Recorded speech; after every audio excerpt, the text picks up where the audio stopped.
What's up, everyone? Welcome to Mehl's Mountain Garage. If this is your first time here, I hope you enjoyed the video. If you do, check out some of the other ones that I have on the channel. Check out some of my shorts. If you're returning, thanks for coming back, and I appreciate it. In this video, I'm going to repair an old torpedo heater. I've got a pretty old Reddy Heater 155. It's a 155,000 BTU heater. Kerosene torpedo style.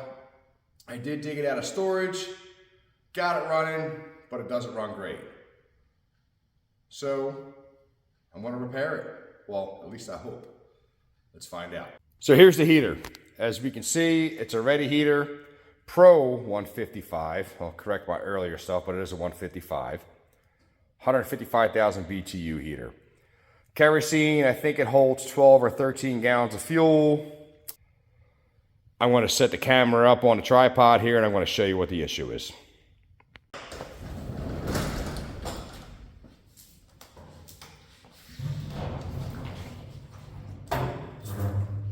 So here's our issue. We'll plug it in. The heater runs, it'll hit the breaker. Nothing happens. Right now it's loading up with kerosene, sure.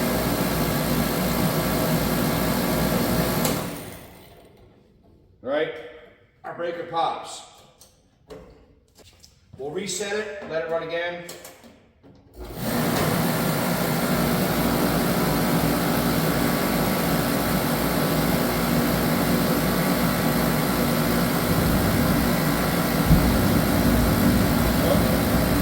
There you see it finally fired up. That was time 2. I don't know if you can see from here, but there's a little bit of flame fired out of the guy.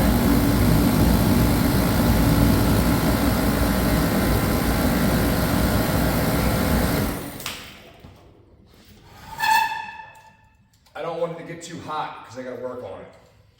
All right, service manuals for these are available on the internet. I'll put a link to where I got mine below. It does have a plethora of information for a bunch of other heaters, not just Reddy Heater. Offhand, I don't recall the parent company, but the information is available. So with using that information and the service manual, going through the troubleshooting flowchart, my belief is it needs a nozzle. Pretty simple, right? Well, this guy's also really old. So going through troubleshooting, I found, holy crap, it's smoking. I found that the air filter was all dried out. There's a 4-vein pump on the back of the motor, which you'll see shortly, which ingested some of the air filter material, made the fan blade hard to spin. The plug is pretty old. The heater's been sitting around on Mehl's Mountain here for a good 5-6 years, and we picked it up a good 5-6 years ago. Manufacturer's recommendations is to replace the nozzle annually. Well, I'm here to tell you, I've never replaced this nozzle. So I did look at this heater a little bit before this video, I'll be honest. But I definitely know that it's got some issues, and the primary concern is it doesn't light off. If I pull the lid off and plug it in, it'll fire right up. And that's an indication of entirely too much fuel and not enough air, at least according to the manual. So let's check it out. These heaters aren't difficult to maintain.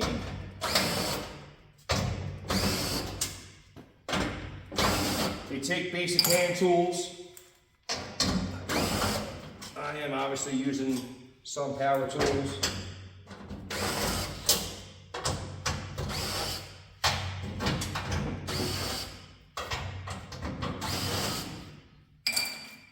Do yourself a solid and get a magnet or something of sorts so you don't lose your crap. The cart to possibly make yourself comfortable. With the heater cover off, we can see a bit of its inner workings. We got our nozzle back here, where I guess this would be our burner. Spark plug, the fan, and you can see it doesn't freewheel. I think there's crap back here in a 4-vein rotor, the pump. Electric motor is good. Back here is our air filter housing, our air box. This port is for setting the pump pressure, which is in your service manual. For this heater, it's 3.4 PSI. There is the adjustment for it. That's where an air filter should have went, but I believe it ingested dried out air filter material into the vanes of the pump, which is making this not want to spin. You can see here, I was sucking air. It used to surge real bad, and I just used some stainless safety wire to seal any air leaks. So what I am going to do is pull this side cover off so I can unplug some electrical connections. Do yourself a solid and either make a schematic or take some photos so you remember where everything goes. And we're going to get the motor and pump out and get the burner assembly out so I can change the nozzle.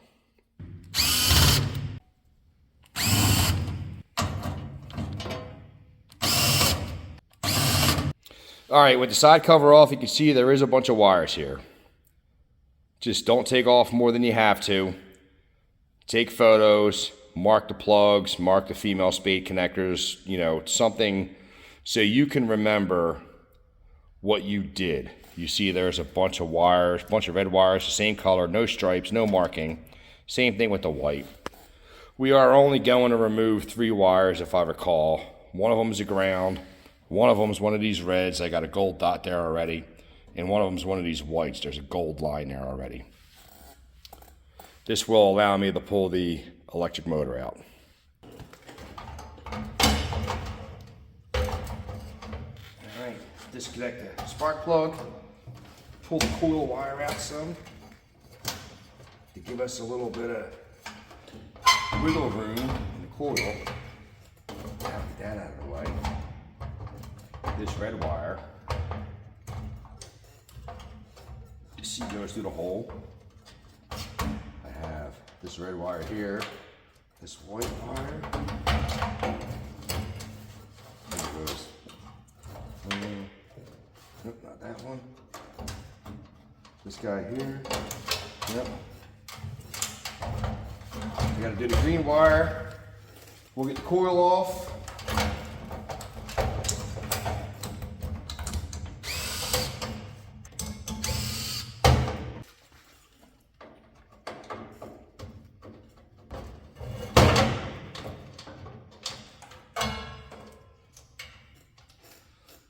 That is our electric motor and pump assembly removed. So we'll get this up on a bench.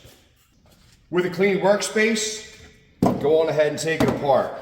I like to use a white towel because unfortunately we all start to get old and I want to be able to see the difference in materials and not lose anything. We'll pull our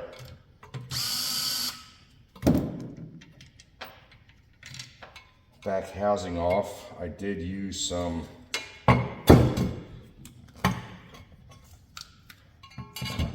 sealant sort, and you can see I used some high tack because this leaked real bad, and I believe this has got a little bit of warpage going on to it. So with that removed, we've got 6 bolts that hold the back of this guy on, where the 4-vane pump is and all its rotors. Yep, so see that black crap there that's coming off? That was the foam air filter material that it ingested. So we'll pull this guy out. I did buy a new one. I'll keep the vanes how they were just in case the new one doesn't frickin' fit. Set this guy off to the side. Speaking of new parts, here we have them. I've got a brand new spark plug. This doggone thing was, shoot, 28 bucks on Amazon. I've also got a new nozzle. The part number that was in the manual has been superseded by a couple of part numbers, but it should work. This should be the 4-vane pump, or yeah, well, 4-vane rotors pump. And here's the new rear pump housing with the air filter and a new fuel filter. Got a bunch of new parts. All in all, I think there's like $60 in parts here. Depending on your mileage, you know, if it's super old, it might not be worth it to fix it.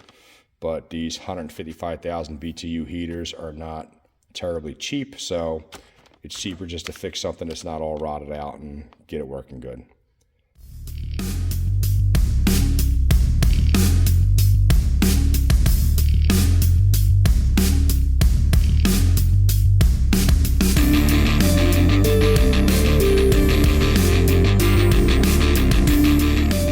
Yeah, if you recall the earlier segment in the video, that didn't do that. So I know the motor bearings are good. It powers out, the brushes are good. It was the pump that was holding it up. So we have a new 4-vein pump. We've got new vanes, and they obviously move rather freely.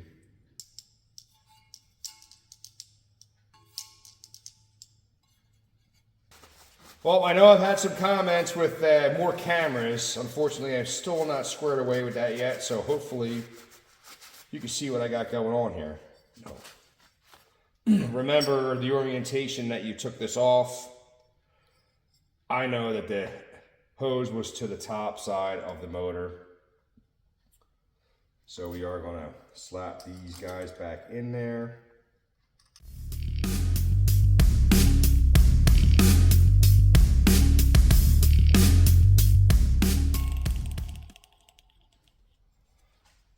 Perfect.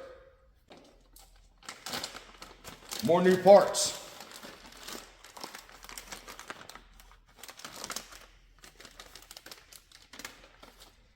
So you can hear, here is our new back cover where we'll take the output filter and an input filter. You see that hole there would register into that as the old one came off. The new guy will go right in there.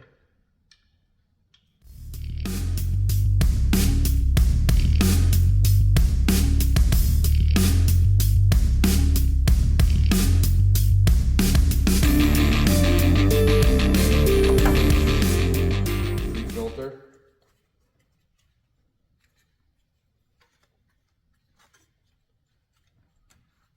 Nice new air filter, perfect. Now this plug is where you do the pump pressure adjustments. You see it's a solid plug. There's a flat head screw slot in there. This guy here has got a hole in it with a little recess for a spring and a ball bearing. But the adjustment screw, we'll set, holy crap. We'll set the adjustment screw in the fitting.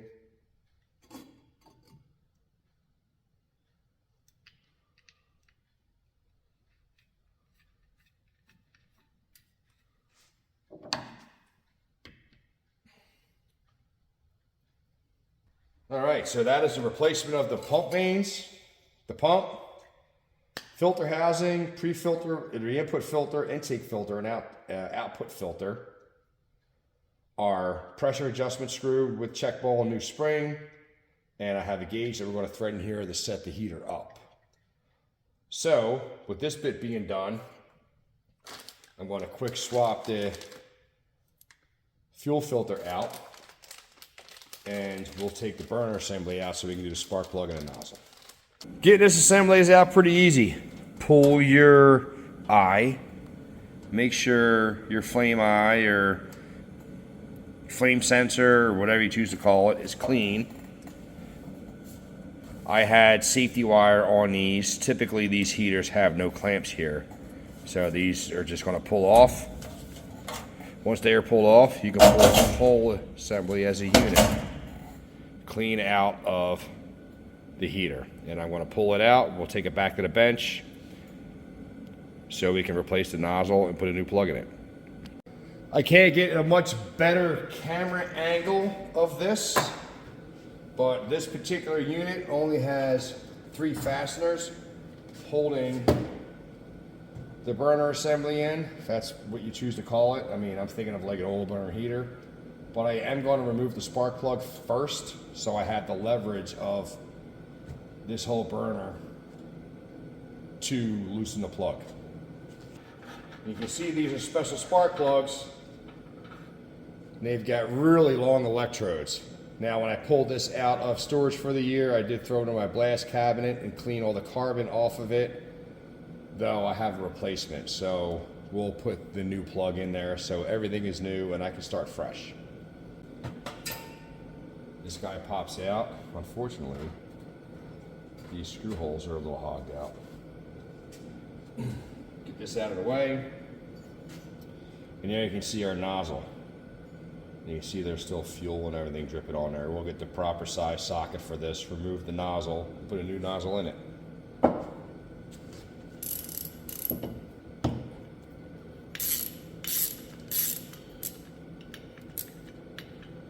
Your nozzle may look different. This one has a rubber washer with a spring and a couple of steel washers, one on either side of the spring. The nozzle is brass. Set that guy there. We'll nab our replacement.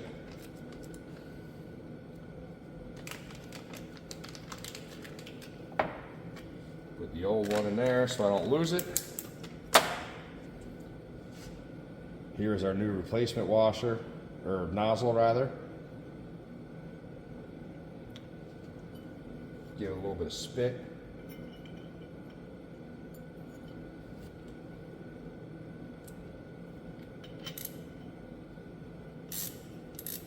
This is only aluminum. Nozzle's also only brass, so make sure you don't cross-thread it. I'm not going to kill it because it don't need to be. Nozzle is replaced.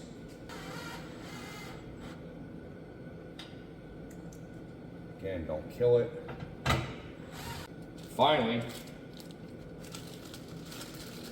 we'll grab the new spark plug, and it stated a 60 to 80 thousandths gap in the manual.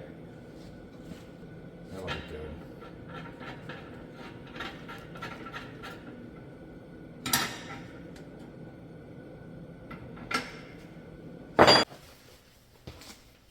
Got the assembly back in the heater.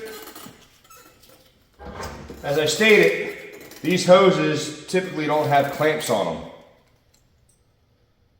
Though I seem to be running into air infiltration problems before, so I'm just going to use a bit of stainless steel safety wire and pull them a little tight. This just gives me peace of mind knowing that these hoses aren't sucking air.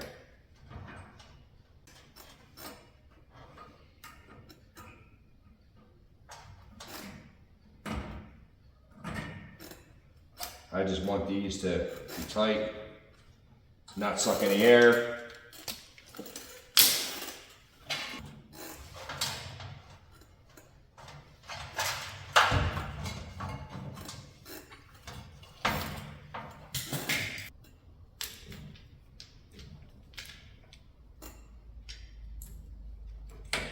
But we see it together. I have the safety wire on the rubber hoses, the fuel lines and the air lines. So this way here, they have no leaks. I do have the wiring hooked back up. I did make marks and take photos. Our next step will be to put the lid on and get my pressure gauge so I can set the pump pressure. And hopefully we fixed the issue. I have the lid on, just not all the way, but enough to funnel the air so it has the right amount of air going in. It's my understanding that the fan blade and the pitch of said blade is tuned with the nozzle for the air fuel ratio. the mixture. I'm not sure how true that is, but I do know this would fire up with no problem with the lid off, but not with the lid on.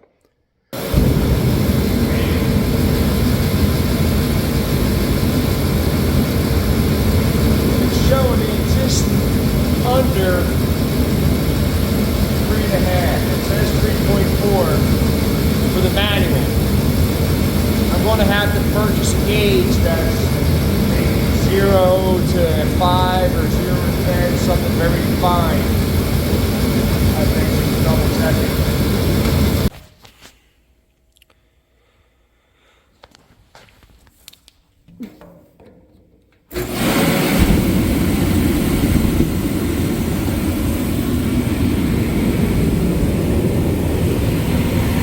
Fire right up.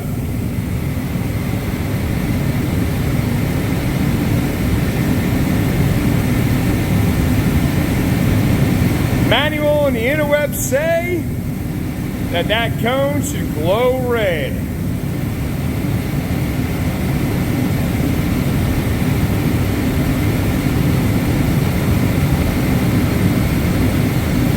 I'm standing in front of it. Do not smell any fumes.